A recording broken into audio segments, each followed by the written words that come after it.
एक पोस्टमैन ने घर के दरवाजे पर दस्तक देते हुए कहा, चिट्ठी ले लीजिए। अंदर से एक बालिका की आवाज़ आई, आ रही हूँ। लेकिन 3-4 मिनट तक कोई नहीं आया।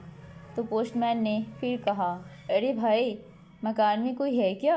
अपनी चिट्ठी ले लो। लड़की की फिर से आवाज़ आई, पोस्टमैन साहब, दरवाजे के नीचे से चिट्ठी अंदर डाल दीजिए, मैं आ रही हूँ। पोस्टमैन ने कहा, नहीं, मैं खड़ा हूँ। रजिस्टर्ड चिट्ठी है, पावती पर तुम्हारे साइन चाहिए। करीब 6-7 मिनट बाद दरवाज़ा खुला। पोस्टमैन इस देरी के लिए झल्लाया हुआ तो था ही और उस पर चिल्लाने वाला ही था, लेकिन दरवाज़ा खुलते ही वह चौंक गया। सामने एक अपाहिज लड़की, जिसके पाँव नहीं थे, सामने खड़ी थी। पोस्टमैन चुपचाप पत्र देकर और उसकी साइन लेकर चला गया। हफ्ते 2 हफ्ते में जब कभी उस लड़की के लिए डाक आती, पोस्टमैन एक आवाज़ देता और जब तक वह लड़की नहीं आती तब तक खड़ा रहता। एक दिन उसने पोस्टमैन को नंगे पाँव देखा।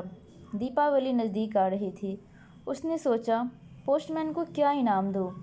एक दिन जब पोस्टमैन डाक देकर चला गया, तब उस लड़की ने जहाँ मिट्टी में पोस्टमैन के पाँव के निशान बने थे, उन पर कागज़ रखकर उन पाँव का चित्र उतार लिया। अगले दिन उसने अपने यहाँ काम करने वाली बाई से उस नाप के जूते मंगवा लिए।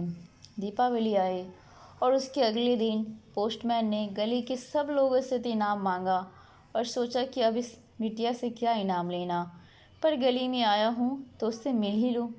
उसने दरवाज़ा खटखटाया। अंदर से आवाज़ आई, कौन? पोस्टमैन, उसने कहा।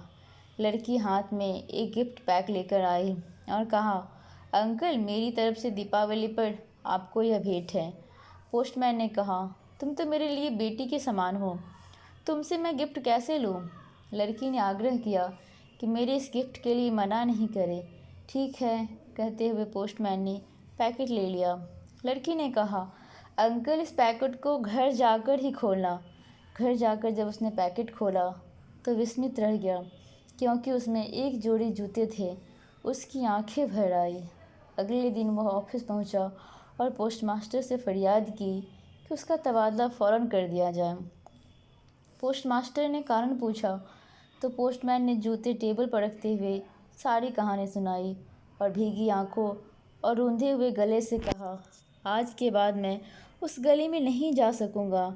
अपाहिज बच्ची ने मेरे नंगे पाँव को जूते दे दिए, पर मैं उसे पाँव कैसे दे पाऊंगा।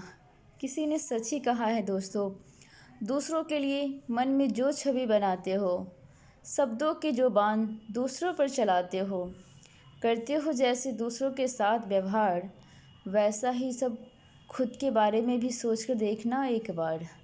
खुद को भी रखना दूसरों की स्थिति में, तो तुम्हें बात का दूसरा पहलू समझ आएगा। किसी का दिल दुखाने से पहले सोचना, क्या यही सब तुम्हारे साथ भी हो तो क्या तुम्हें भाएगा। आज की कहानी आपको कैसी लगी, प्लीज़ मुझे कमेंट करके बताना और मेरे चैनल को लाइक, सब्सक्राइब एंड शेयर करना ना भूलना। थैंक यू, शुक्रिया।